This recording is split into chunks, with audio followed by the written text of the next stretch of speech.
Good morning everybody, my name is डाली Joshi.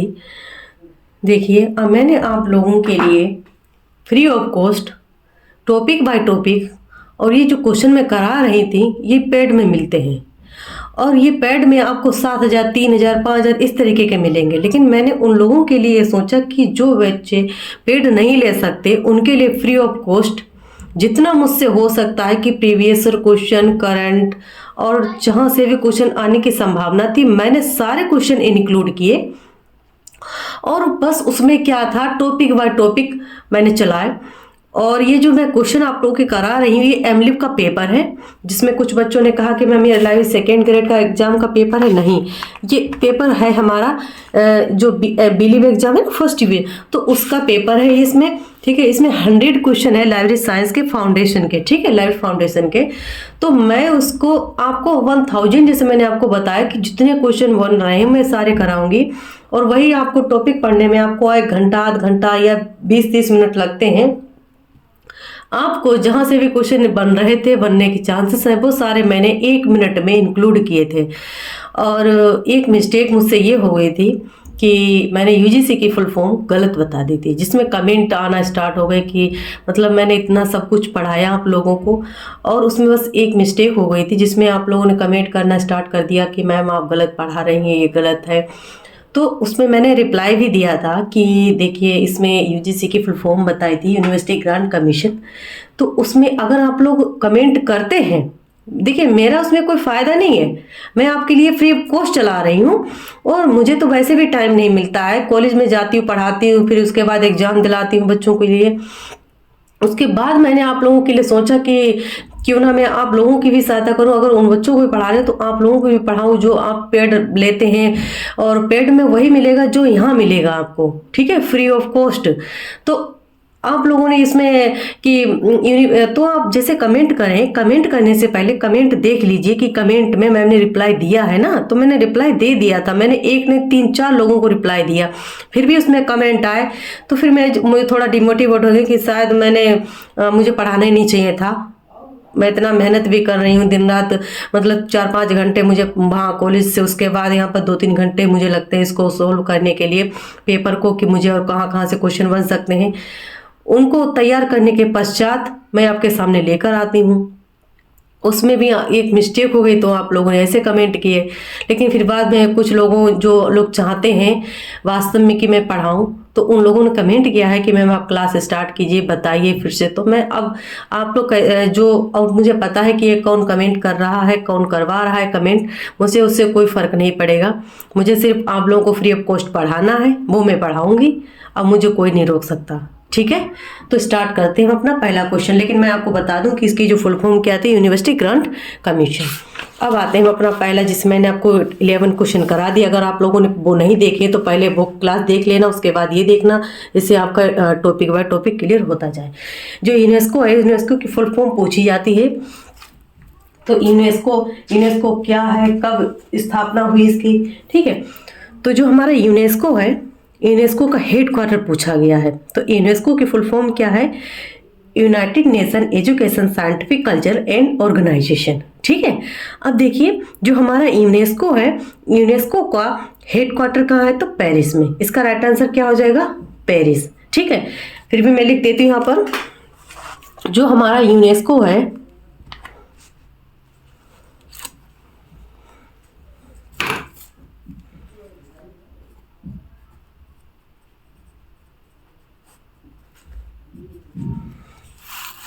UNESCO United Nation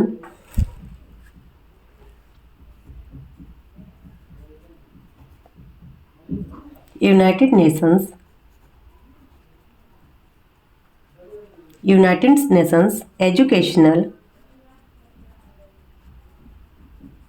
United Nation Educational scientific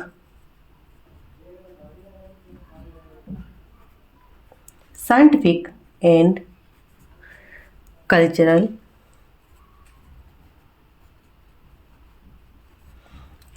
organisation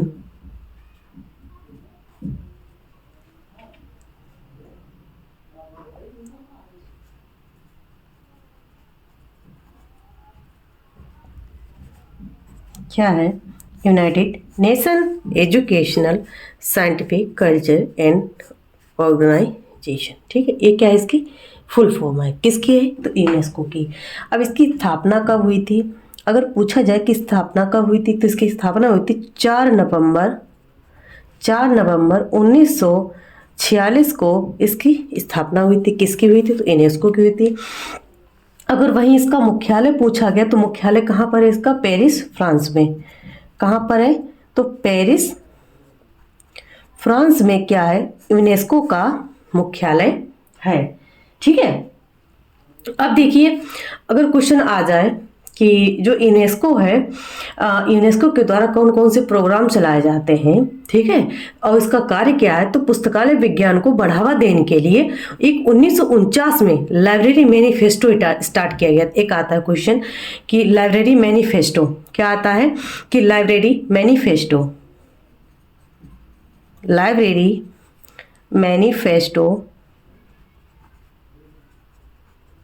library जो manifesto चलाया जाता है, कब चलाया जाता है? 1949 में। 1949 में लाइब्रेरी मैनिफेस्टो चलाया गया। ठीक है, ये किसके द्वारा? तो यूनेस्को के द्वारा चलाया गया।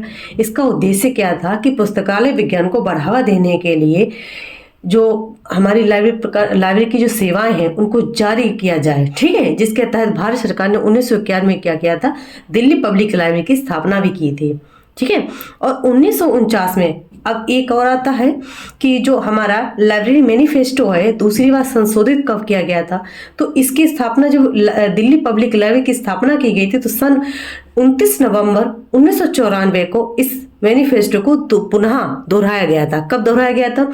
अगर पुनः पूछा जाए कि जो लाइब्रेरी मैनिफेस्टो है इसको पुनः कब दोहराया गया? तो 29 नवंबर, ठीक है, 29 नवंबर 1994 को क्या किया गया था? दोबारा दोहराया गया।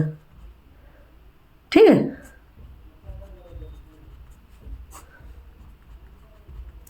जो लाइब्रेरी मैनिफेस्टो है, अगर पूछा जाए कि लाइब्रेरी मैनिफेस्टो किसके द्वारा, तो हमारे यूनेस्को के द्वारा। कब? तो 1949 में। अगर पूछा जाए कि दूसरी बार, तो 29 नवंबर 1994 को दोबारा दोहराया गया। ठीक है, लाइब्रेरी मैनिफेस्टो।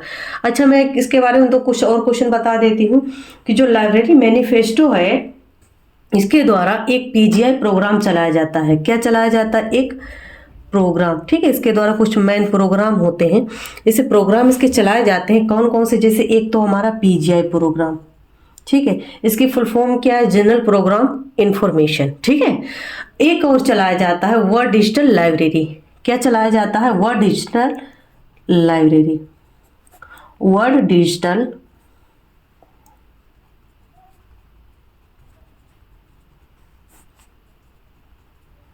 डिजिटल लाइब्रेरी, ये पहला और ये दूसरा। ठीक है, वर्ड डिजिटल लाइब्रेरी किसके द्वारा? तो यूनेस्को के द्वारा चलाया जाता है। और एक चलाया जाता है 2009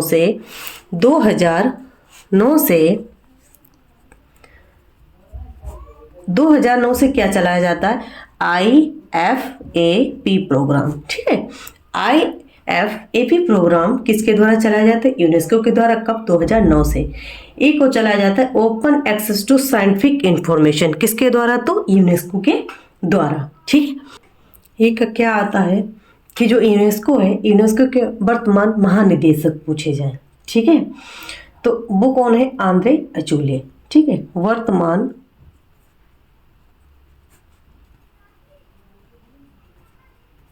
वर्तमान महानिदेशक। अगर पूछे जाए कि इसके वर्तमान महानिदेशक कौन है, किसके? तो यूनेस्को के, तो वह है आंद्रे अजूले। ठीक है, आंद्रे अजूले कौन है? हमारे वर्तमान इसके क्या है? महानिदेशक हैं। पूछा जाए कि विश्व पुस्तक दिवस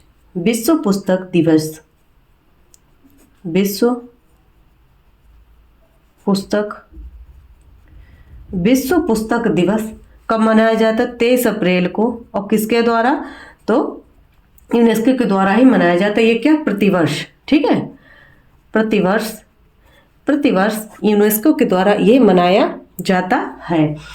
और अगर पूछा जाए कि जो 24 में कहा तो इसका क्या था, तो वर्ल्ड बुक कैपिटल। ठीक है, 23 अप्रैल 2024 को क्या कहा गया, तो वर्ल्ड बुक कैपिटल। क्या कहा गया, तो वर्ल्ड बुक कैपिटल। ठीक है, वर्ल्ड बुक कैपिटल ये 23 अप्रैल 2024 को कहा गया। एक आता है 2024 में इसकी थीम क्या थी, थीम पूछा जाए तो थीम क्या थी, थीम थी read your way, read your way, read your way, ये क्या थी, इसकी थीम थी। ठीक है, अगला question, question number 12, infinite was launched. Infinite की स्थापना किसके द्वारा की गई थी, यूजीसी के द्वारा या आईले के द्वारा या नास्डॉक के द्वारा। तो जो हमारा, जैसे मैंने आपको बताया कि यूजीसी के द्वारा की गई थी, और यूजीसी की जो फुल फॉर्म है वो क्या है, यूनिवर्सिटी ग्रांट कमीशन है। ठीक है, और यूजीसी से रिलेटेड क्वेश्चन जैसे हमारा आता है कि स्थापना किसके द्वारा की गई, तो यूजीसी के ही द्वारा स्थापना की गई थी। किसकी की थी, तो इन्फिनिट की गई थी। ठीक है, अब आते हैं जो इन्फिनिट है, इन्फिनिट की इसका राइट आंसर क्या हो जाएगा, राइट आंसर ए हो जाएगा। ठीक है, राइट आंसर क्या हो जाएगा, ए हो जाएगा। अब इन्फिनिट के बारे में थोड़ी इंफॉर्मेशन आप लोगों को दे दें। जो हमारा इन्फिनिट है,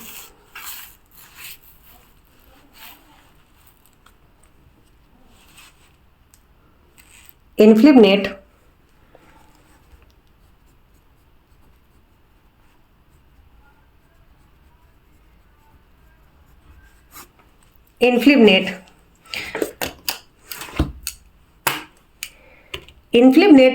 अगर पूछा जाए कि जो हमारा इन्फिनिट है, इन्फिनिट का जो स्थापना कब हुई थी, स्थापना हुई थी इसकी 1991 में, इसकी क्या हुई थी, स्थापना। ठीक है, अब देखिए मुख्यालय कहाँ इसका था, तो मुख्यालय था इसका गांधीनगर।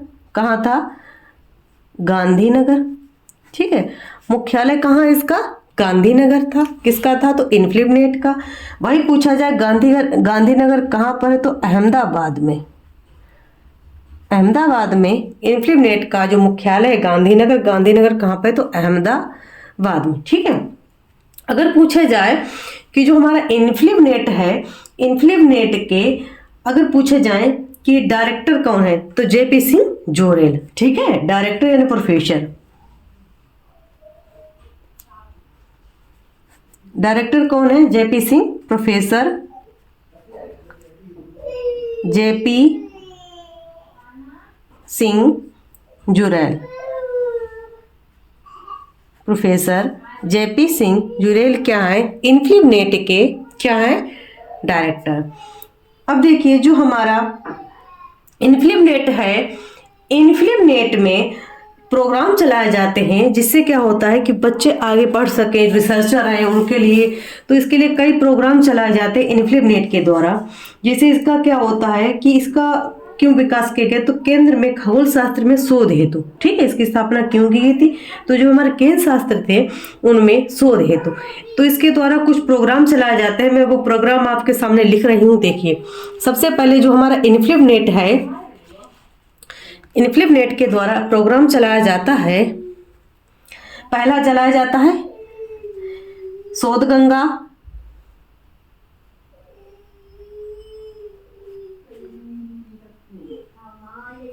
शोध गंगा। ठीक है, दूसरा कौन सा चलाया जाता है, एक शोध गंगोत्री चलाया जाता है। कौन सा चलाया जाता है, तो शोध गंगोत्री चलाया जाता है, शोध गंगोत्री चलाया जाता है। ठीक है, उसके बाद तीसरा देखिए एक और आता है कि ई शोध सिंधु चलाया जाता है। किसके द्वारा, हमारे इन्फिनिट के द्वारा। कहीं से भी क्वेश्चन आएगा, इससे बाहर नहीं जाएगा। ठीक है, मैं डिटेल्स में ही आप लोगों को बता रहे, आप टॉपिक बाय टॉपिक चाह रहे थे इसलिए। ठीक है, ई शोध सिंधु। ठीक, अब देखिए जो हमारा शोध गंगा, शोध गंगोत्री और ई शोध सिंधु है, पहले समझ लीजिए जो हमारा शोध गंगा है ये किस लिए जाना जाता है, तो हमारा ई थीसिस के लिए। किसके लिए जाना जाता है, तो ई थीसिस के लिए। ठीक है, ई थीसिस के लिए कौन जाना जाता है, हमारा शोध गंगा। ठीक, और इसकी अगर पूरा पूछा जाए कि इसका प्रारंभ कब हुआ था, तो मार्च 2010 में। ठीक है, इसका क्या हुई थी, शुरू हुई थी। शुरू कब हुई थी, तो 30 मार्च। ठीक है, अगर पूछा जाए कि इसकी मार्च, खाली मार्च याद कर लीजिए आप, स्टार्ट कि मार्च 2010 में ये थीसिस शुरू की गई थी। ये क्या थी, थीसिस जो हमारे रिसर्चर होते हैं वो क्या करते हैं, जब भी रिसर्च करते हैं, ठीक है, पीएचडी प्रोग्राम के लिए, तो पहले अपनी थीसिस बनाते हैं कि हमें किस टॉपिक पर क्या करना है, तो थीसिस अपनी बनाते हैं। तो वो कहाँ पर, तो शोध गंगा में। ठीक, अब आता है हमारा शोध गंगोत्री। शोध गंगोत्री किससे संबंधित है, जो शोध गंगोत्री है इसको बोलते हैं रिसर्च इन प्रोग्रेस। जो शोध गंगोत्री है इसको क्या बोलते हैं, RIP। ठीक है, research in progress, research in progress. ठीक है, इसको क्या बोलते हैं, रिसर्च इन प्रोग्रेस। ठीक है, रिसर्च इन प्रोग्रेस, ये क्या बोलते हैं, शोध गंगोत्री। ये सारे क्वेश्चन आए हुए हैं, इनको बहुत अच्छे से आप लोग देखना। ठीक है, क्या है कि जो शोध गंगोत्री इसको क्या बोलते हैं, RIP का मतलब क्या होता है, रिसर्च इन प्रोग्रेस। ठीक, अब ये क्या होता है कि इसमें क्या होता है कि जो हमारा ई सिनोप्सिस होता है ना, ई सिनोप्सिस डाटाबेस, वो इसी में किया जाता है। यानी हमारे संपूर्ण देश में किए गए रिसर्च के बारे में जो भी डाटा होता है वो किस में मिलता है, हमारा रिसर्च इन प्रोग्रेस में। ठीक है, संपूर्ण देश में रिसर्च करने पर, तो इसको हम क्या बोलते हैं, ई सिनोप्सिस। क्या बोलते हैं, ई सिनोप्सिस। किसको बोलते हैं, तो हम शोध गंगोत्री को क्या बोलते हैं, ई सिनोप्सिस।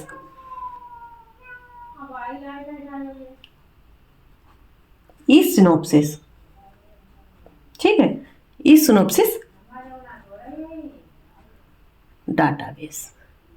ठीक है, इस सिनोप्सिस डाटाबेस किसको बोलते हैं, तो बोलते हैं रिसर्च इन प्रोग्रेस को। ठीक है, इस सिनोप्सिस डाटाबेस। अब देखिए इसमें और तरीके क्वेश्चन किस तरीके से बनते हैं। एक तो बनता है हमारा कि इन तीनों को मिलाकर कौन सा बनाया जाता है, शोध गंगा, शोध गंगोत्री और शोध सिंधु। ठीक है, इनके द्वारा। एक आता है हमारा कि जो शोध गंगोत्री है, ठीक है, एक तो हमारा आता है ई शोध सिंधु। 2014 में क्या हुआ था, ई शोध सिंधु। एक आता है हमारा ई शोध सिंधु। इसमें क्या होता है, इनमें से क्वेश्चन बने हुए हैं, वही मैं आपको बता रही हूँ कि जो ई शोध सिंधु है ये कब बनाया गया था, तो 2014 में ई शोध सिंधु बनाया गया था। अच्छा, ये क्यों बनाया गया था, इसका मतलब था कि जो MHRD मानव संसाधन विकास मंत्रालय MHRD के द्वारा जो परियोजनाएं थी उनको ई शोध सिंधु के माध्यम से 3 भागों में डिवाइड किया गया था। ये मिलाकर किस किस को मिलाकर ई शोध सिंधु को बनाया गया था। ठीक है, तो 3 परियोजनाएं थी, ई शोध सिंधु को मिलाकर बनाया गया था। एक तो था हमारा UGC इन्फोनेट। अगर पूछा जाए ई शोध सिंधु,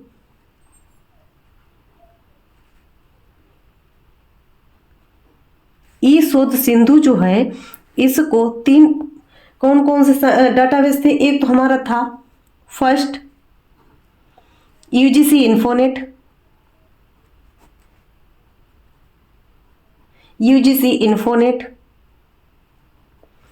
और दूसरा क्या था, दूसरा था एनलिस्ट। ठीक है, और तीसरा क्या था, तो तीसरा था हमारा AICTE इंडेस्ट, AICTE क्या था, इंडेस्ट। ठीक है, ये क्या है, जो इन 3 को मिलाकर क्या बनाया गया था, हमारा ई शोध सिंधु। ठीक है, इन तीनों को मिलाने के पश्चात क्या बनाया गया था, ई शोध सिंधु बनाया गया था। ठीक है, अगला क्वेश्चन इसमें और देख लीजिए, कुछ और डाटाबेस है वो मैं आपको बता दें, इन्फिलिप क्लियर ही करवाती हूँ। और देखिए, अगर ना स्क्रीनशॉट ले लो आप लोग, पहले ऐसे ले लो। ठीक है, अब इसका ले लो। ठीक, अब देखिए ये इसके क्या हुए 3 प्रोग्राम। अब एक और प्रोग्राम समझिए। एक आता है इन्फोपोर्ट। क्या आता है? इन्फोपोर्ट। इन्फोपोर्ट जो चलाया गया था किसके द्वारा? तो इन्फिनिबनेट के द्वारा। ये किस लिए चलाया गया था? ये विद्यार्थियों के लिए चलाया गया था। जो विद्यार्थी हैं इन्फोपोर्ट के अंतर्गत वर्गीकृत रूप में उपलब्ध जो भी हमारे शोधार्थी हैं, विषय, शीर्षक, लेखक के आधार पर इन्हें क्या करें? खोज सकें। जैसे हमें कोई रिसर्च करना होता है ना, जब भी कोई पीएचडी करने जाता है रिसर्चर, तो सबसे पहले वो क्या करता है? उसे वर्गीकृत, क्लासीफाई करना होता है कि हमें किस तरीके से किस बुक को रेफर करना चाहिए, किस लेखक को रेफर करना चाहिए, किस शोधार्थी से मिलना चाहिए जो शोध को कर रहा है, ठीक है, उसी फील्ड में। उसके आधार पर वो क्या करता है? खोज करता है। तो इन्फोपोर्ट इसी के लिए कार्य किया जाता है। किसके अंतर्गत क्या किया जाता है? कि जो शोधार्थी होते हैं, शोधार्थी विषय और शीर्षक या लेखक के आधार पर इन्हें क्या करते हैं? खोज सकते हैं। ठीक है, अगला देखिए क्वेश्चन नंबर 6 में ओजस। ठीक है, जो ओजस प्रोग्राम है ये किसके द्वारा चलाया जाता है? तो इन्फिनिबनेट के द्वारा चलाया जाता है। इसका मतलब क्या होता है? Online journal access system. ठीक है, ऑनलाइन जर्नल। ओजस की फुल फॉर्म क्या है? ओजस की फुल फॉर्म है online journal, online journal, online journal access system. Online journal access system. ठीक है, ये क्या है? ये है हमारा ओजस की full form, online journal access system. ठीक है, ये कब बनाया गया था? तो 31 मार्च 2000। अगर पूछा जाए कि ओजस को कब समाप्त किया गया, इससे क्वेश्चन बनता है कि ओजस इसको समाप्त कब किया गया ओजस को। तो इसको समाप्त किया गया था 31 मार्च 2018 को, इसको समाप्त कर दिया गया था। 31 मार्च 2018 को समाप्त हो गया था। क्या समाप्त हो गया था? ओजस। ठीक है, एक आता है क्वेश्चन कि NIRF, NIRF इसकी फुल फॉर्म क्या है? National institute ranking framework, national institute ranking framework. ठीक है, क्या है? नेशनल इंस्टीट्यूट रैंकिंग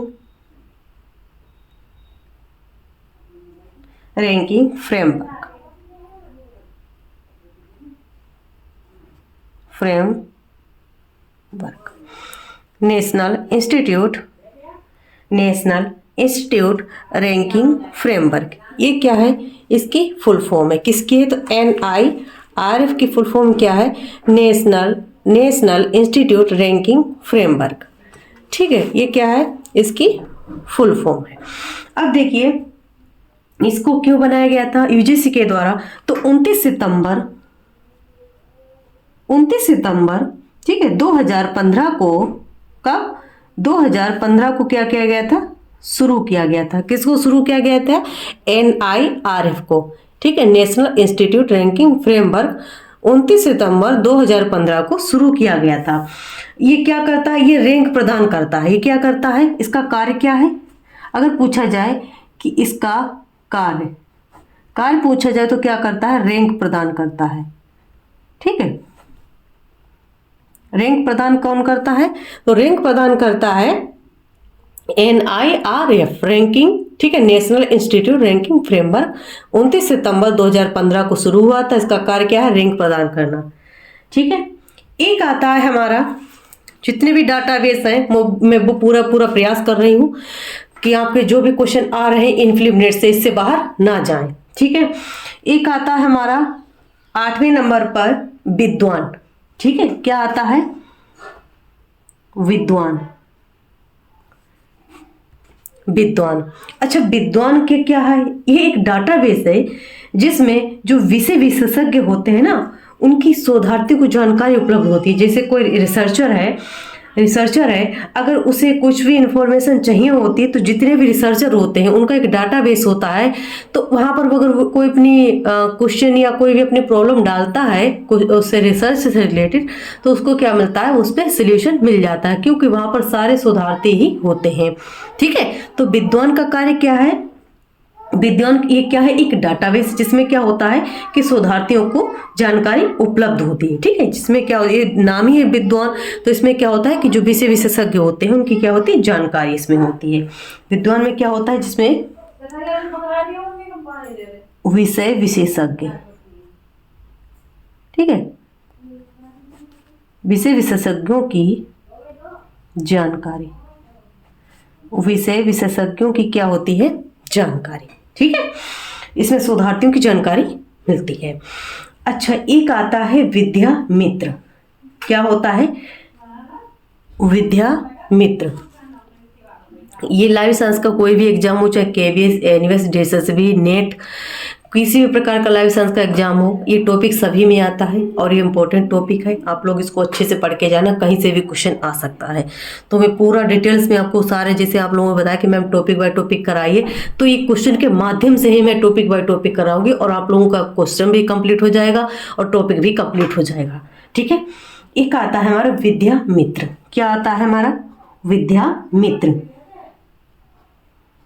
विद्या मित्र, विद्या मित्र जो प्रोग्राम है ये किस लिए चलाया जाता है, तो जो हमारा विद्या मित्र प्रोग्राम है इसका मतलब ये होता है कि विभिन्न शोध सामग्री जो होती है ना, विभिन्न शोध सामग्री विद्यार्थियों के लिए उपलब्ध ऑनलाइन, ठीक है, ऑनलाइन कराना। ये क्या है, एक पोर्टल है। जो भी हमारी शोध विधि है, जो भी शोध सामग्रियां हैं, जो रिसर्चर हैं, उनको क्या करना, ऑनलाइन उपलब्ध कराना। ठीक है, ये विद्या मित्र होता है। एक होता है इंडिकेट। ठीक है, क्या होता है, इंडिकेट। ये क्या होता है हमारा, इंडिकेट। ये क्या होता है, यूजीसी के द्वारा ये क्या करता है, इंडिकेट क्या करता है, यूजीसी के द्वारा सभी विद्यालय और विश्वविद्यालय, जो भी हमारे पुस्तकालय हैं, ठीक है, इंडिकेट क्या करता है, यूजीसी के द्वारा सभी विश्वविद्यालयों और पुस्तकालयों की कैटलॉग को जोड़कर क्या करता है, एक राष्ट्रीय कैटलॉग तैयार करता है। क्या करता है कि जो भी हमारे विश्वविद्यालय हैं, ठीक है, उनका जो भी हमारा उनका क्या होता है, कैटलॉग, उनको जोड़कर क्या करता है, एक राष्ट्रीय कैटलॉग तैयार करता है। यूजीसी क्या करता है, यूजीसी के द्वारा विश्वविद्यालय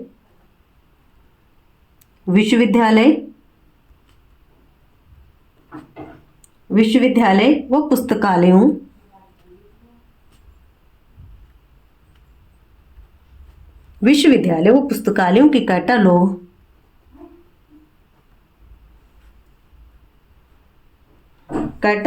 को जोड़कर क्या करता है, कैटलॉग को जोड़कर एक राष्ट्रीय कैटलॉग तैयार करता है। क्या करता है, एक राष्ट्रीय कैटलॉग तैयार करता है, जोड़कर क्या करता है, एक राष्ट्रीय कैटलॉग तैयार करता है।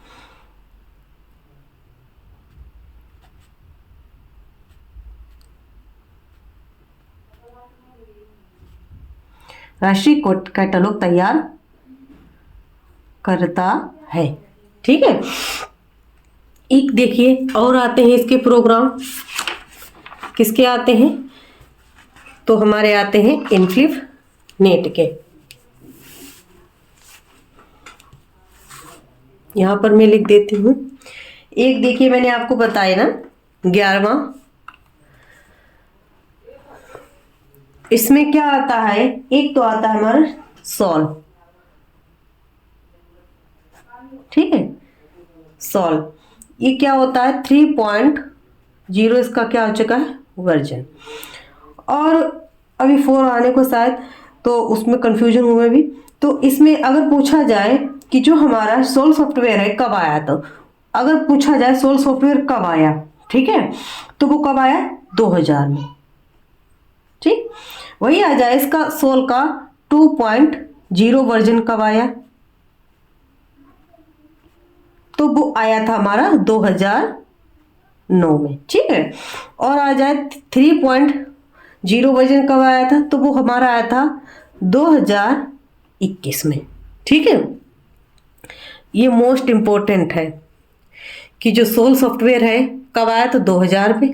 अगर पूछा कि इसका 2.0 वर्जन कब आया, तो 2009 में। अगर पूछा है 3.0 वर्जन कब आया, तो 2021 में।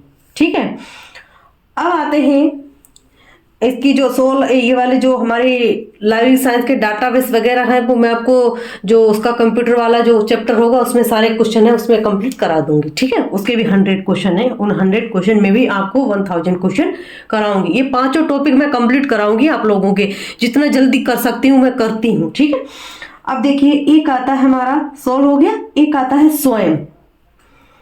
ठीक है, स्वयं,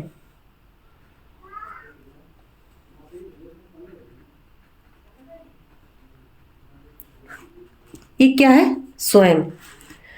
स्वयं जो है, स्वयं किस लिए तैयार किया गया, इसका फुल फॉर्म क्या है। ठीक है, ये क्या है, तो देखिए जो स्वयं है ये क्या है, ऑनलाइन शिक्षा प्रदान करता है। क्या करता है, ऑनलाइन एजुकेशन, ऑनलाइन क्या करता है, ऑनलाइन एजुकेशन क्या करता है, प्रदान करता है। ठीक है, ऑनलाइन एजुकेशन क्या करता है, प्रदान करता है। और दूसरा ये है कि जो मैसिव ओपन ऑनलाइन कोर्स, ये क्या है, एक मैसिव ओपन ऑनलाइन कोर्स। ये क्वेश्चन आ सकता है कि जो स्वयं है वो क्या है, एक मैसिव ओपन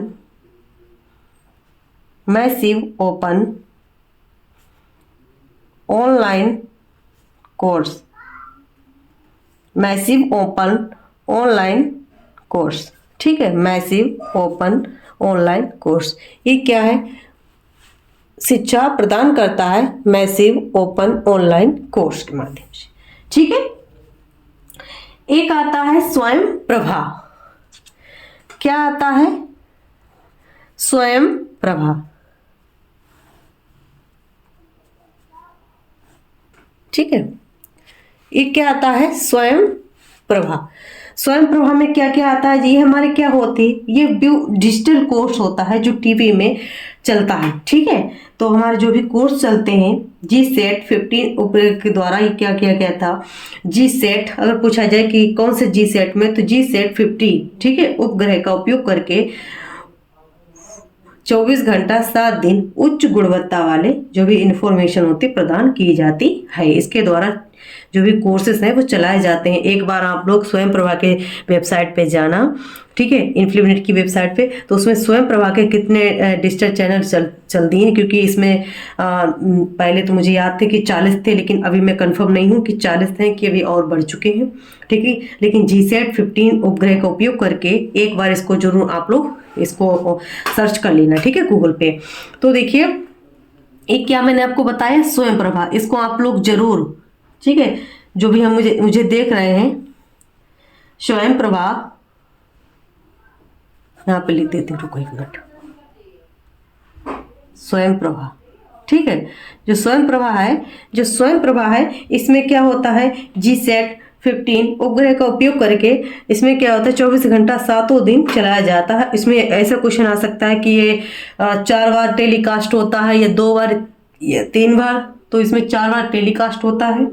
ठीक है, एक आता है हमारा EPG पाठशाला। एक बार रिवीजन कर दें। देखिए जैसे मैंने आप लोगों को बताया कि जो इन्फ्लिनेट है, इन्फ्लिनेट की स्थापना कब हुई थी, 1991 में इन्फ्लिनेट की स्थापना हुई। इसका मुख्यालय तो गांधीनगर में। ठीक है, स्थापना कब हुई थी, 1951 में। कहाँ, तो गांधीनगर में। डायरेक्टर कौन है, प्रोफेसर JP जुरेल है। और इसकी अगर पूछा जाए कि शोध गंगा किसका प्रोग्राम है, तो इन्फ्लिनेट का ये क्या करता है, तो ये थीसिस प्रदान करता है। कब स्थापना हुई, तो 2010 में स्थापना हुई।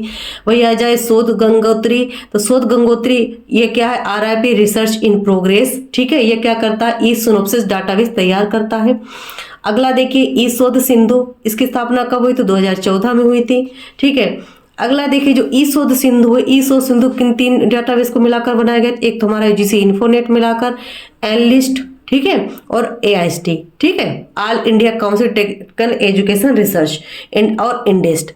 ठीक है, AIST इंडेस्ट, इन तीनों को मिलाकर ई शोध सिंधु बनाया गया था। ठीक है, अब देखिए इसमें मैंने आपको क्या बताया, एक था हमारा इन्फोपोर्ट। इन्फोपोर्ट किस लिए बनाया गया था, तो इन्फोपोर्ट मैंने आपको बताया कि जो हमारी कैटलॉग तैयार की जाती थी, जो भी विषय विशेषज्ञ होते थे उनके विषय शीर्षक या लेख के आधार पर किस तरीके से आप लोगों को रिसर्च करनी चाहिए, वो सारी जानकारी किसमें मिलती है, इन्फोपोर्ट में। ओजस क्या है, तो ओजस को बंद कर दिया गया। कब बंद कर दिया गया, तो इसको बंद किया गया, तो इसका फुल फॉर्म क्या है, ऑनलाइन जर्नल एक्सेस सिस्टम। समाप्त कब किया गया, 31 मार्च 2018 को समाप्त कर दिया गया था। किसको समाप्त किया गया, तो ओजस को समाप्त किया गया। उसके बाद आता है NIRF। इसका फुल फॉर्म क्या है, उसकी फुल फॉर्म है नेशनल इंस्टीट्यूट रैंकिंग फ्रेमवर्क। ठीक है, नेशनल इंस्टीट्यूट रैंकिंग फ्रेमवर्क। और इसकी स्थापना कब हुई थी, तो 29 सितंबर 2015 को स्थापना हुई थी। इसका से कब कार्य स्टार्ट, इसका मतलब क्या होता है, ये क्या करता है डाटाबेस, तो ये रैंकिंग प्रदान करता है। रैंकिंग से याद कर लेना कि नेशनल इंस्टीट्यूट रैंकिंग है, नहीं, ठीक है, रैंकिंग से याद कर लेना कि रैंक प्रदान करता है। एक आता है हमारा विद्वान। विद्वान डाटाबेस क्या करता है, ये विशेष विशेषज्ञों की जानकारी प्रदान करता है। कौन, तो विद्वान डाटाबेस। ठीक है, एक आता है विद्यामित्र। तो जो विद्यामित्र डाटाबेस है, ठीक है, एक कौन सा हमारा विद्यामित्र। तो जो विद्यामित्र है इसमें क्या होता है कि इसमें भी हमारे जो भी इंफॉर्मेशन होती है वो मिलती है।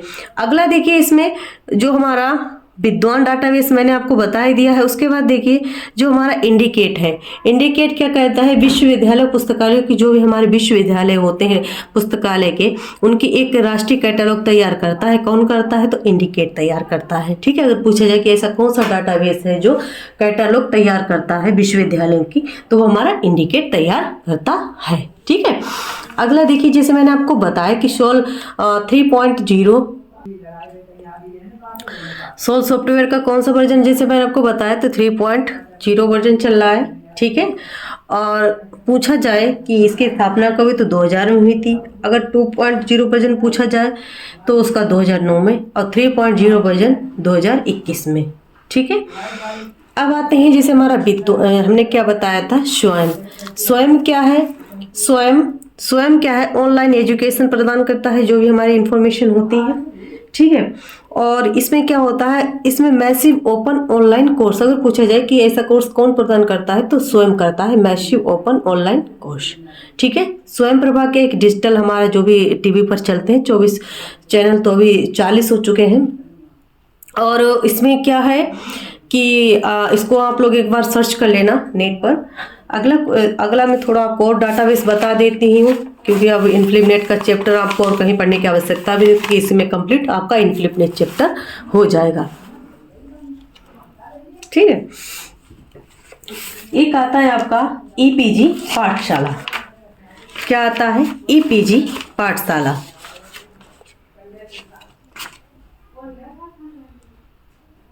EPG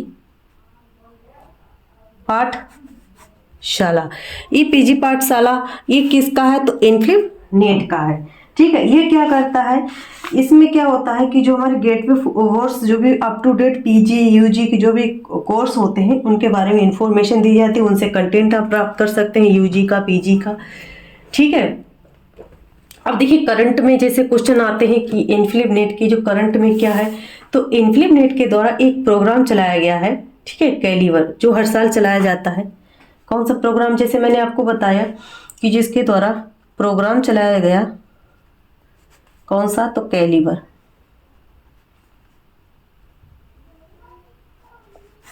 ठीक है, कैलीवर प्रोग्राम चलाया गया, यहाँ पे लिख देती हूँ, सही नहीं लिखा है।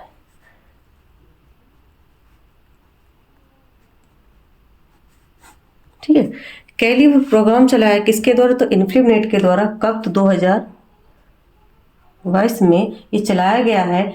ये क्यों, तो इसमें को कब चलाया गया, तो 17 से 9 नवंबर तक, 17 से 9 नवंबर तक ये प्रोग्राम चलाया गया 2022 में।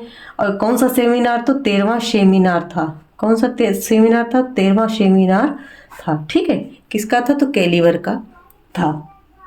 अच्छा, इसकी थीम पूछी जाए कि जो अभी इसके द्वारा जो प्रोग्राम चलाया गया था, इसकी थीम क्या है, अगर इसकी थीम पूछी जाए तो थीम क्या थी, थीम इसकी थी इनविजिबिंग डिजिटल ट्रेंड्स। ठीक है, formation for libraries, envisioning envisioning digital trends, invisible digital trends, ठीक है। Formation in library, formation in library, formation in library, ठीक है।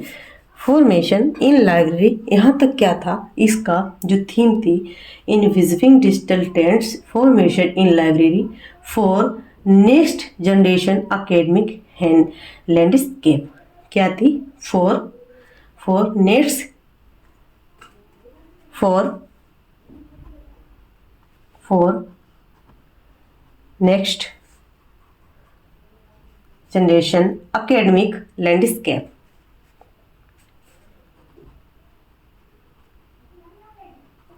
academic landscape,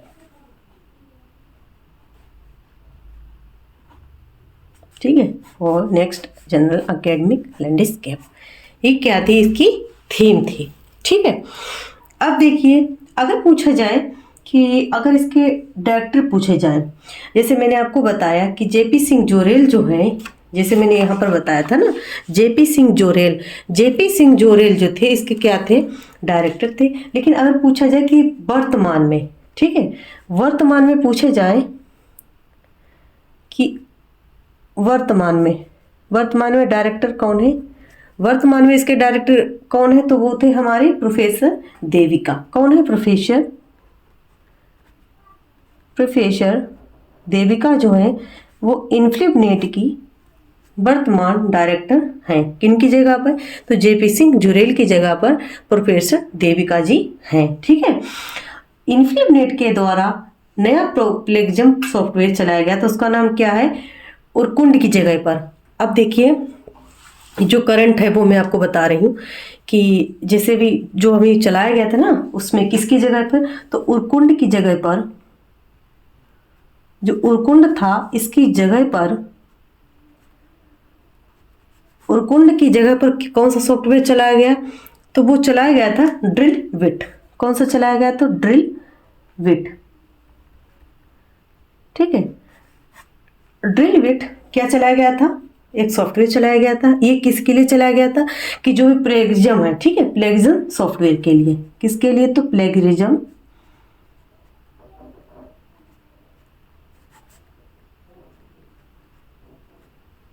ठीक है, प्लेगिज्म सॉफ्टवेयर है। ये क्या है, अगर क्वेश्चन आ जाए कि ओरकुंड की जगह पर कौन सा सॉफ्टवेयर चलाया गया, तो ड्रिलविट। और ड्रिलविट क्या है, एक प्लेगिज्म सॉफ्टवेयर है, ठीक है। जो हमारे जो भी सॉफ्टवेयर, ऐसा इसका उद्देश्य ये होता है कि अगर कोई रिसर्चर रिसर्च करता है तो उसने कहीं से कॉपी ना किया हो, किसी का लिया ना हो, ठीक है। उसमें कितना % लगता है कि अगर 60% ले लिया तो उसका रद्द हो जाएगा, अगर उसने 10% लिया तो चल जाएगा, ठीक है। इस तरीके से प्लेगिज्म सॉफ्टवेयर, जो मैं आपको अगले जो प्लेगिज्म के आएंगे ना, वो टॉपिक में आपको बताऊंगी, ठीक। और उसके बाद जो हमारा इन्फ्लिबनेट है, इन्फ्लिबनेट के द्वारा कैलिबर जो होता है ना, कैलिबर के द्वारा एक प्लानर होता है, ठीक है। अगर पूछा जाए कि जो कैलिबर है इसकी कॉन्फ्रेंस 2022 में कहाँ हुई थी, जो कैलिबर है इसकी, अब मैं करंट में आ रही हूँ, करंट में जो इन्फ्लिबनेट के क्वेश्चन किस तरीके से बनते हैं करंट में, और भी जैसे कैलिबर है इसकी कॉन्फ्रेंस कहाँ पर हुई थी, अगर पूछा जाए तो जो कैलिबर है इसकी कॉन्फ्रेंस 2022 में कहाँ पर हुई, तो इसकी हुई थी VHU वाराणसी, ठीक है। वाराणसी में इसकी क्या हुई थी, कॉन्फ्रेंस हुई थी। किसकी हुई थी, कैलिबर की, ठीक है। वाराणसी कहाँ पर है, तो यूपी में। अब देखिए, जो हमारा इसकी थीम, जैसे मैंने आपको बताया, invisible digital transformation of library for next generation academic landscape. ये कौन सी कॉन्फ्रेंस पूछी जाए, तो कौन सी कॉन्फ्रेंस थी, इसकी 13वीं कॉन्फ्रेंस थी, ठीक है। उसके बाद देखिए, अगर पूछा जाए कि अब ये कौन प्रोग्राम चलाया गया, इसके द्वारा प्लानर चलाएगा ना, प्लानर, तो हाल ही में क्या हुआ, 2018 में इसकी कॉन्फ्रेंस कौन सी थी, प्लानर की। जो प्लानर है, प्लानर की कौन सी कॉन्फ्रेंस हुई थी, तो प्लानर की जो कॉन्फ्रेंस हुई थी 2018 में हुई थी, ठीक है। अगर पूछी जाए कौन सी, तो 11वीं कॉन्फ्रेंस हुई थी। लेकिन इंपॉर्टेंट ये पूछा जाएगा कि कैलिवर की कॉन्फ्रेंस 2022 में कहाँ हुई, तो बीएचयू वाराणसी में, यूपी में, ठीक है। और इसकी पूछी जाए कि जो प्लानर है, प्लानर की कॉन्फ्रेंस कहाँ हुई थी 11वीं, तो ये हमारी थी 19 से 21, ठीक है। कब? 2024 में। 2024 में कहाँ पर हुई, तो राजीव गांधी विश्वविद्यालय। कहाँ पर हुई? राजीव गांधी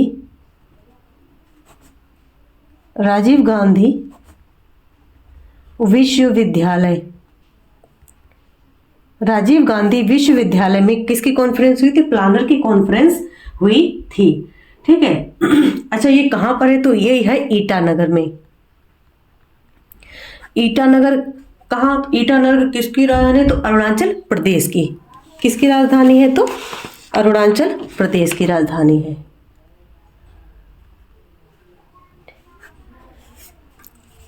अब देखिए, जहां जहां से भी क्वेश्चन बन रहे हैं मैं वो क्वेश्चन करा रही हूं। और एक इन्फ्लुएनेट के द्वारा CRNI यानी शेरनी, ठीक है, शेरनी या CRNI याद कर सकते हैं। एक शेरनी ये 9 मार्च 2024 को इन्फ्लुएनेट के द्वारा लॉन्च की गई। ये क्वेश्चन आ सकता है। देखिए, जो इसे मैंने आपको बताया कि एक तो हमारा कौन सा, तो कैलिवर प्रोग्राम, ठीक है। इंपॉर्टेंट क्या है? कैलिवर, ठीक है। एक क्या है? कैलिवर। और एक हमने आपको बताया प्लानर, ठीक है। प्लानर की कॉन्फ्रेंस 19 से 20 कब हुई? 19 से 21 तक 2024 में, ठीक है। और 19 से 21 तारीख तक हुई थी, यानी 3 दिन लगातार हुई थी। राजीव गांधी विश्वविद्यालय ईटानगर में। कहाँ पर है ये? अरुणाचल प्रदेश में। किसकी? तो प्लानर की कॉन्फ्रेंस। अच्छा, कौन सी कॉन्फ्रेंस हुई? तो 11वीं कॉन्फ्रेंस हुई थी। किसकी हुई थी? तो प्लानर की, ठीक है। और एक आता है जो 3 वाला, जो अभी इन्फ्लुएनेट के द्वारा चलाया गया है, शेरनी, CRNI, ठीक है। CRNI ये क्या है? ये 9 मार्च 2024 को, यह 9 मार्च 2024 को इन्फ्लुएनेट के द्वारा क्या किया गया? लॉन्च किया गया, ठीक है। किसके द्वारा? तो इन्फ्लुएनेट के द्वारा। शेरनी याद कर लेना या CRNI याद कर लेना। 9 मार्च 2024 को लॉन्च किया गया था। ये महिलाओं के लिए, जैसे C लिखा ना, तो C मतलब वह महिला, वह महिलाओं के ज्ञान कौशल और विशेषताओं को जोड़ने के लिए एक्सपर्ट प्रोफाइल नेटवर्क है। ये क्या है? महिलाओं के लिए। क्वेश्चन आ जाए कि जो C से यानी किसके लिए? तो महिलाओं के लिए, ठीक है। महिलाओं के ज्ञान कौशल, महिलाओं के क्या? ज्ञान कौशल व विशेषताओं को बढ़ाने के लिए, विशेषताओं को जोड़ने के लिए एक्सपर्ट प्रोफाइल नेटवर्क क्या है? एक्सपर्ट प्रोफाइल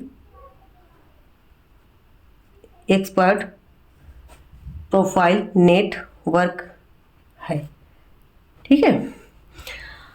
एक 4 में एक और ऑप्शन है जो इन्फ्लुएनेट से, अब यहाँ से क्वेश्चन नहीं जाएगा कहीं से भी, क्योंकि जितना पिछले का डाटा था वो मैंने आपको बताया इन्फ्लुएनेट का, यानी स्थापना से लेकर करंट में इसमें क्या क्या चेंजेस हुए, क्या क्या क्वेश्चन कहाँ से बनते हैं, मैंने हर एक टॉपिक को टच किया है, हर एक क्वेश्चन को टच किया है।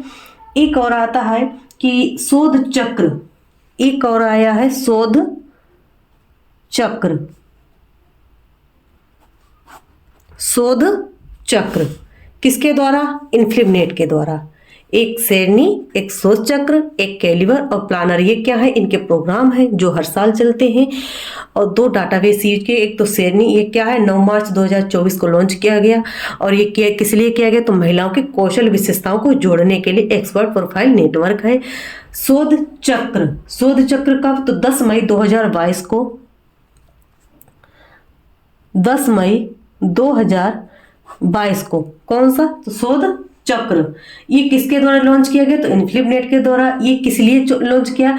जो डिजिटल कार्य क्षेत्र पर काम करता है। ये क्या करता है? जो भी डिजिटल कार्य क्षेत्र होते हैं उन पर वर्क करता है। ठीक है, ये क्या करता है? डिजिटल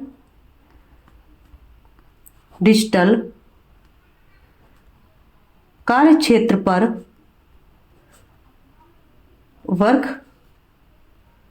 करता है। ठीक है, ये डिजिटल कार्य क्षेत्र पर वर्क करता है। ये क्या है? एक gateway to we research for resource. ये क्या इसकी टैगलाइन है? Gateway to research to resource. ठीक है, मैं लिख देती हूं, क्या है? Gateway to research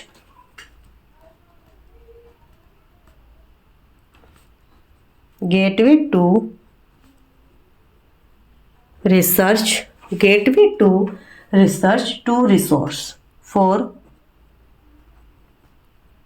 resource.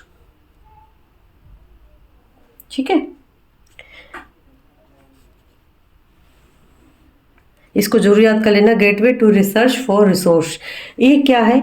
ये हमारे शोध चक्र के द्वारा क्या है? डिक्लाइन है। ठीक है, शोध चक्र 10 मई 2022 को डिजिटल कार्य क्षेत्र पर वर्क करने के लिए, और ये क्या करता है? Gateway to research for resource. ठीक है, gateway to research for resource पर वर्क करता है। ठीक है, यहाँ तक हमारा इन्फ्लिबनेट से अगर कहीं से क्वेश्चन आता है तो आप लोग क्लियर कर सकते हैं। एक बार मैं रिवीजन करा देती हूँ जिससे आपको दोबारा याद भी हो जाए। जैसे मैंने आपको बताया था इसके जो करंट में कि पहले मैंने आपको क्या बताया करंट में कि इसकी जो प्रोफेसर जेपी सिंह जुरेल थे उनकी जगह पर कौन आ गई? देविका। ठीक है, प्रोफेसर देविका वर्क कर रही किसकी जगह पे? जेपी सिंह जुरेल की जगह पे। और दूसरा क्या वो है कौन? तो डायरेक्टर। ठीक है, वर्तमान डायरेक्टर अगर पूछ जाए कि इन्फ्लिबनेट की वर्तमान डायरेक्टर कौन है? प्रोफेसर देविका है। और उरकुंड जो है, उरकुंड ये क्या है? ये किसकी जगह पर? इसका मतलब क्या था कि जो प्लेगरिज्म होते थे उनको चेक करने के लिए, प्लेगरिज्म जो होते थे उनको चेक करने के लिए उरकुंड डाटाबेस यूज किया जाता था, लेकिन उसकी जगह पर ड्रिलबिट आ गया है। अगर पूछा है कि जो ड्रिलबिट है, ड्रिलबिट का वर्क क्या है? कि जो प्लेगरिज्म होते सॉफ्टवेयर उनकी देखभाल करना। ठीक है, अब देखिए एक और मैंने आपको बताया कि जो हमारा कैलिवर है, जो कैलिवर है, कैलिवर की जो कॉन्फ्रेंस हुई थी, सेमिनार हुआ था 2022 में 17 से 19 नवंबर तक। और कौन सा सेमिनार था? तो 13वां सेमिनार था। ठीक है, और इसकी थीम क्या थी? Envisioning digital trends formation in library for next generation academic landscape. अब देखिए एक और आता है इसका कैलिवर प्रोग्राम, किसका? इन्फ्लिबनेट का। दूसरे नंबर पर कैलिवर की कॉन्फ्रेंस कब हुई? तो 2022 में बीयूचू वाराणसी यूपी में है। एक आता है प्लानर। ठीक है, तो प्लानर की कब हुई? तो 2018 में 11वीं हुई थी। और अभी कहाँ, जस्ट अभी कहाँ हुई? तो जो 19 से 21 तक 2024 में राजीव गांधी विश्वविद्यालय ईटानगर कहाँ पर है? तो अरुणाचल प्रदेश में है। ठीक है, अब देखिए जो ट्रेंड से क्वेश्चन किस तरीके से बनेंगे कि जो इन्फ्लिबनेट है उसके द्वारा श्रेणी जो डाटाबेस यूज किया गया उसका मतलब क्या होता है? ये महिलाओं के लिए है। ठीक है, श्रेणी किसके लिए? महिलाओं के लिए है। स्थापना कब हुई? तो 9 मार्च 2024 को हुई थी। इसका उद्देश्य क्या था? तो महिलाओं की ज्ञान कौशल विशेषताओं को जोड़ने के लिए एक एक्सपर्ट प्रोफाइल नेटवर्क है। ठीक है, एक्सपर्ट प्रोफाइल नेटवर्क है। एक आता है शोध चक्र किसके द्वारा? तो इन्फ्लिबनेट के द्वारा ही चलाया गया। इसकी स्थापना कब हुई? तो 10 मई को। ठीक है, शोध से याद कर लेना, दा निकाले तो दा से याद कर लेना 10 मई 2022 को। इसका क्या है? डिजिटल कार्य क्षेत्र पर वर्क करना। ठीक है, ये क्या है? Gateway to research for resource. ठीक है, यहाँ तक आपकी इन्फ्लिबनेट की अगर कहीं से भी क्वेश्चन आएगा तो आप लोग करंट से लेकर पीछे से जितने भी क्वेश्चन आ चुके वो सारे मैंने ऐड कर रखे हैं, बस इसको अच्छे से पढ़ लेना। और इसका जो PDF होगा, ठीक है, वो मैं टेलीग्राम चैनल पर डाल दूंगी, उसको आप लोग जरूर देख लेना, या आप लोग इसको नोट भी कर लेना। अगला क्वेश्चन, इन्फ्लिबनेट कंप्लीट हो गया। ठीक है। अगला question, question number 13। Question number 13, when Calcutta public library was establish, यानी कलकत्ता पब्लिक लाइब्रेरी की स्थापना कब हुई थी। ठीक है, तो कलकत्ता पब्लिक लाइब्रेरी की स्थापना इसके बारे में क्वेश्चन बनते हैं, वो मैं आपको भी बताऊंगी। कलकत्ता पब्लिक लाइब्रेरी की स्थापना, इसका राइट आंसर क्या हो जाएगा, Calcutta public library. Question number 13 कि कलकत्ता पब्लिक लाइब्रेरी की स्थापना कब हुई थी, तो इसकी स्थापना 21 मार्च 1901 में, या 21 मार्च 1860 में, 21 मार्च 1836 में, या 1 अप्रैल 1903 में। तो जो हमारा इंपीरियल लाइब्रेरी है, ठीक है, कलकत्ता पब्लिक लाइब्रेरी है, इसकी स्थापना कब हुई थी, 21 मार्च 1836 को। कब हुई थी, 21 मार्च 1836 को इसकी क्या हुई थी, स्थापना हुई थी। कब हुई थी, 21 मार्च 1836 को किसकी स्थापना हुई थी, कलकत्ता पब्लिक लाइब्रेरी की। ठीक है, अब इससे किस तरीके से क्वेश्चन बनते हैं, अगर यहां से क्वेश्चन आएगा कलकत्ता पब्लिक लाइब्रेरी से, इससे बाहर क्वेश्चन नहीं जाएगा। अब मैं इसके बारे में डिटेल्स में आपको बता देती हूँ।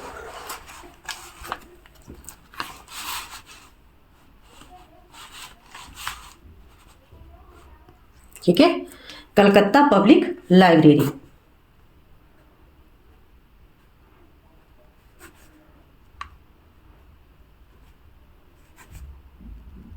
राइटिंग थोड़ा सही नहीं आ रही है क्योंकि मेरा ठंड की वजह से हाथ चल नहीं रहा है। ठीक है, तो इसलिए मैंने इसका लेना आप लोग, Calcutta public library. Calcutta public library जो है, इसकी स्थापना कब हुई थी, तो इसकी स्थापना हुई थी 21 मार्च 1836 को। क्या हुई थी इसकी स्थापना, ठीक है, स्थापना कब हुई थी, 21 मार्च 1836 को कलकत्ता पब्लिक लाइब्रेरी की स्थापना हुई थी। अब आ जाए कि जो कलकत्ता पब्लिक लाइब्रेरी से क्वेश्चन किस तरीके से बनते हैं, कि जो कलकत्ता पब्लिक लाइब्रेरी अगर पूछा जाए कि इसको जनता के लिए अगर पूछा जाए कि जनता के लिए कब खोला गया, तो 21 मार्च 1836 को। अच्छा, इसमें पूछा जाए कि धारा कौन सी थी, धारा 62, ठीक है, और अनुच्छेद 7 के अंतर्गत इसकी स्थापना हुई थी। ठीक है, धारा 62 अनुच्छेद 7 के अंतर्गत क्या हुई थी, इसकी स्थापना हुई थी। आप देखिए, पूछा जाए कि जो कलकत्ता पब्लिक लाइब्रेरी है, इसकी स्थापना किसके द्वारा की गई थी। ठीक है, तो लॉर्ड मेटकॉफ के द्वारा। इसकी स्थापना लॉर्ड मेटकॉफ के द्वारा अगर पूछा जाए, लॉर्ड मेटकॉफ के द्वारा क्या गई थी, स्थापना की गई थी। स्थापना किसके द्वारा की गई थी, लॉर्ड मेटकॉफ के द्वारा इसके स्थापना की गई थी। किसकी स्थापना की गई थी, तो वो थी हमारी कलकत्ता लाइब्रेरी। ठीक है, कलकत्ता पब्लिक लाइब्रेरी की स्थापना किसके द्वारा की गई थी, लॉर्ड मेटकॉफ के द्वारा की गई थी। अब देखिए, कलकत्ता पब्लिक लाइब्रेरी और इंपीरियल लाइब्रेरी कब मिली, तो कलकत्ता पब्लिक लाइब्रेरी और इंपीरियल लाइब्रेरी की स्थापना कब हुई थी, 1891 में। अगर पूछा जाए कि जो इंपीरियल लाइब्रेरी है, इंपीरियल लाइब्रेरी की स्थापना कब हुई, तो इंपीरियल लाइब्रेरी की स्थापना हुई थी 1891 में। इंपीरियल लाइब्रेरी स्थापना कब हुई, तो 1891 में इंपीरियल लाइब्रेरी की स्थापना हुई थी। ठीक है, अच्छा, पूछा जाए कि जो imperial library Calcutta public library और इंपीरियल लाइब्रेरी को कब मिलाया गया, तो कलकत्ता पब्लिक लाइब्रेरी और इंपीरियल लाइब्रेरी को कब मिलाया गया, तो वो मिलाया गया था 1902 में। ठीक है, 1902 में क्या किया गया था, मिलाया गया। ठीक है, 1902 में कलकत्ता पब्लिक लाइब्रेरी और इंपीरियल लाइब्रेरी को मिलाया, कलकत्ता पब्लिक लाइब्रेरी और इंपीरियल लाइब्रेरी को मिलाकर 1902 में मिलाया गया था। ठीक है, और इंपीरियल लाइब्रेरी जो थी, इंपीरियल लाइब्रेरी के अध्यक्ष पूछे जाए किसके, तो लॉर्ड कर्जन के द्वारा। कब मिलाई गई, तो इंपीरियल लाइब्रेरी की, तो 1891 में लॉर्ड कर्जन के द्वारा। किन के द्वारा, तो लॉर्ड कर्जन के द्वारा, लॉर्ड कर्जन के द्वारा मिलाई गई थी। ठीक है, अब देखिए, जो इंपीरियल लाइब्रेरी है, ये क्या करती है, ये सरकारी दस्तावेजों को संग्रहित करने के लिए बनाया गया था। जो भी हमारे सरकारी दस्तावेज थे उनको अगर पूछा जाए कि इंपीरियल लाइब्रेरी को क्यों बनाया गया, तो सरकारी जो दस्तावेज थे उनको संग्रहित करने के लिए बनाया गया था। 1902 में इंपीरियल लाइब्रेरी का जो अधिनियम था कलकत्ता पब्लिक लाइब्रेरी में विलय कर दिया गया था। ठीक है। अच्छा, इसमें अगर आ जाए क्वेश्चन कि जो कलकत्ता पब्लिक लाइब्रेरी हो गई, उसके बाद आता है कि जो हमारी इंपीरियल लाइब्रेरी है, इंपीरियल लाइब्रेरी को मिलाकर क्या बनाया गया था, तो इंपीरियल लाइब्रेरी को मिलाकर क्या बनाया गया था, हमारा राष्ट्रीय पुस्तकालय। ठीक है। अब कुछ इंपीरियल लाइब्रेरी के बारे में आपको बता देती हूँ कि जो इंपीरियल लाइब्रेरी है, इंपीरियल लाइब्रेरी को अगर खोला गया था तो जनता के लिए कब खोला गया। ठीक है, जनता के लिए खोला, जनता के लिए कब खोला गया, जो इंपीरियल लाइब्रेरी है जनता के लिए कब खोला गया, तो 30 जनवरी 1903 को, 30 जनवरी 1903 को जनता के लिए खोल दी गई। क्या खोल दी गई, हमारी इंपीरियल लाइब्रेरी। ठीक है, 30 जनवरी 1903 को जनता के लिए खोल दी गई। अच्छा, पूछा जाए कि जो हमारी इंपीरियल लाइब्रेरी खुली गई थी उसके प्रथम अध्यक्ष, प्रथम लाइब्रेरियन। ठीक है, प्रथम पूछे जाए कि प्रथम अध्यक्ष कौन थे लाइब्रेरियन, उनका नाम क्या था, तो वो थे हमारे John McFarlane. John McFarlane, John McFarlane क्या थे, प्रथम थे। उसके बाद आ जाए कि 1907 में अगर प्रथम भारतीय पूछे जाए कि प्रथम भारतीय तो वो कौन थे, हरिनाथ डे। ठीक है, प्रथम भारतीय पूछे जाए तो हरिनाथ डे थे। ठीक है, किसके, तो इंपीरियल लाइब्रेरी के अध्यक्ष। पहले कौन थे, तो जॉन मैकफर्लेन थे। अगर पूछा जाए कि प्रथम भारतीय कौन थे, तो 1907 में हरिनाथ डे। ऐसे याद कर लेना कि हरि माने भगवान, भगवान को हम क्या करते हैं, 7 लड्डू चढ़ाते हैं। ठीक है, भगवान की संख्या भी क्या होती है, 7 ही हम करते हैं। उसके बाद आ जाए कि उसके बाद 1900 अगर पूछा जाए कि 1911 में कौन आए थे, उसके बाद हरिनाथ डे के बाद चैपमैन आए थे। कौन आए थे, चैपमैन। ठीक है, और चैपमैन के बाद 1930 में के.एम. असदुल्ला कौन थे हमारे, जिन्होंने लाइब्रेरी के बारे में वर्क किया था, उनको बोलते हैं खान बहादुर की उपाधि। ठीक है, इनको खान बहादुर की उपाधि भी दी गई थी असदुल्ला को। जब हमारा देश आज़ाद हो गया था तो जो असदुल्ला थे इंपीरियल लाइब्रेरी के अध्यक्ष थे, और इंपीरियल लाइब्रेरी को हमारा राष्ट्रीय पुस्तकालय बनाया गया। तो जो इनको कहाँ चले गए थे, कि पाकिस्तान में। तो जो पाकिस्तान चले गए थे उस टाइम कौन थे हमारे अध्यक्ष, तो बीएस केशवन थे। ठीक है, अब आते हैं जो हमारा कलकत्ता पब्लिक लाइब्रेरी, यहाँ पे मैं बताती हूँ जो हमारी एक तो कलकत्ता पब्लिक लाइब्रेरी। ठीक है,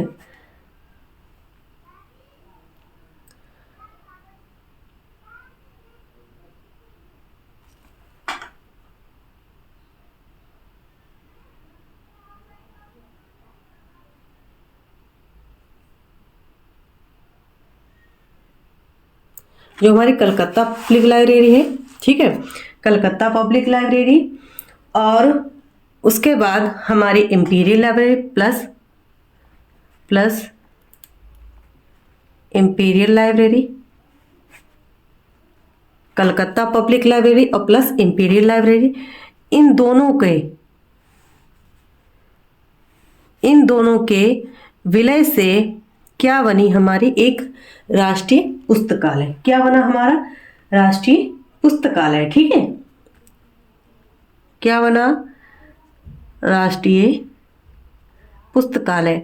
अब राष्ट्रीय पुस्तकालय बना, कब बना, तो राष्ट्रीय जो पुस्तकालय था हमारा, अगर पूछा जाए कि कलकत्ता पब्लिक लाइब्रेरी और इंपीरियल लाइब्रेरी को मिलाकर इसको कब बनाया गया, तो इंपीरियल लाइब्रेरी और कलकत्ता पब्लिक लाइब्रेरी को मिलाकर 18 सितंबर 1948 को 18 सितंबर 1948 1948 में 18 सितंबर 1948 में कलकत्ता पब्लिक लाइब्रेरी और इंपीरियल लाइब्रेरी को मिलाया गया था। अगर पूछे जाए कि इसके अध्यक्ष कौन थे, ठीक है, उस समय इसके अध्यक्ष कौन थे, तो बीएस केशवन थे। कौन थे हमारे? वीएस केशवन। वीएस केशवन इसके क्या थे? अध्यक्ष थे। किसके थे? तो कलकत्ता पब्लिक लाइब्रेरी के अध्यक्ष थे। इसमें आता है कि इसमें छुट्टी कितने दिन की होती है। अगर पूछा जाए कि इसमें कितने दिन में खुलता है, ठीक है, इनसे क्वेश्चन जो भी मैं करा रही हूँ ये सारे प्रीवियस क्वेश्चन है।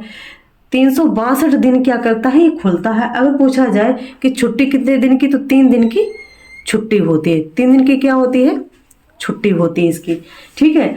अगर पूछा जाए कि कितने तारीख, तो 26 जनवरी और 15 अगस्त और 2 अक्टूबर को क्या होती है? ये छुट्टी होती है।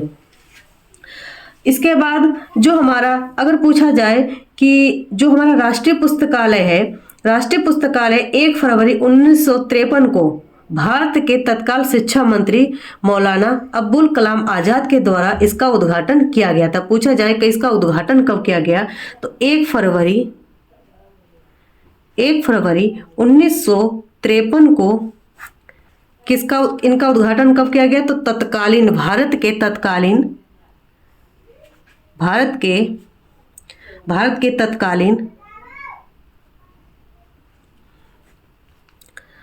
के तत्कालीन शिक्षा मंत्री कौन थे? शिक्षा मंत्री कौन थे हमारे? मौलाना अबुल कलाम आजाद। मंत्री कौन थे? मौलाना, ये क्वेश्चन आ चुका है, इंपॉर्टेंट है, मौलाना अबुल कलाम आजाद। मौलाना अबुल कलाम आजाद के द्वारा क्या किया गया था? इसका उद्घाटन किया गया था, ठीक है। अब देखिए इससे इंपॉर्टेंट क्वेश्चन बनते हैं जो हमारी इंपीरियल लाइब्रेरी है। इंपीरियल लाइब्रेरी का तो पूछा जाए कि जो बीएस केशवन थे, जो हमारे कलकत्ता पब्लिक लाइब्रेरी और इंपीरियल लाइब्रेरी को मिलाकर हमारा राष्ट्रीय पुस्तकालय बनाया गया था, तो पूछा जाए कि जो बीएस केशवन थे वो कब तक रहे, ठीक है, तो वो हमारे रहे थे 1947 से लेकर 1962 तक। कहाँ तक? तो 1947 से लेकर 1962 तक ये क्या रहे? लाइब्रेरियन रहे, ठीक है। अगर पूछा जाए कि father of आईएनवी, father of INV, तो वो कौन थे हमारे? बीएस केशवन, ठीक है। Father of INV B S Keshavan. अब आ जाए कि फर्स्ट डायरेक्टर इंस्टीट्यूट के कौन है हमारे? बीएस केशवन है। अब देखिए अगर पूछा जाए कि जो डायरेक्टर, अगर पूछा जाए कि इसके डायरेक्टर कौन है और इनसे क्वेश्चन किस तरीके से इंपॉर्टेंट बनते हैं, वो बनते हैं जो हमारे डायरेक्टर हैं वो कौन हैंगे? दास गुप्ता, ठीक है। उसके बाद अगर पूछा जाए कि 1977 और 1900, अगर फर्स्ट डायरेक्टर पूछे जाए तो फर्स्ट डायरेक्टर थे RK दास गुप्ता। कब? 1977 में। और उसके बाद 13वें डायरेक्टर कौन बने थे? स्वप्न चतुर्वेदी बने थे, चक्रवर्ती बने थे, ठीक है। और अगर पूछा जाए कि फर्स्ट डायरेक्टर जनरल, तो स्वप्न चक्रवर्ती। और उसके बाद उनके पूछे जाए कि 2021 में इसके डायरेक्टर कौन है? अजय प्रताप सिंह। 2021 में इसके पूछे जाए डायरेक्टर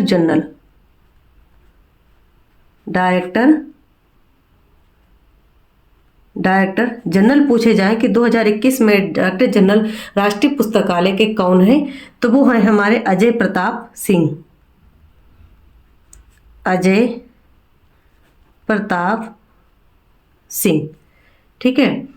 अजय प्रताप सिंह कौन है? इसके डायरेक्टर हैं।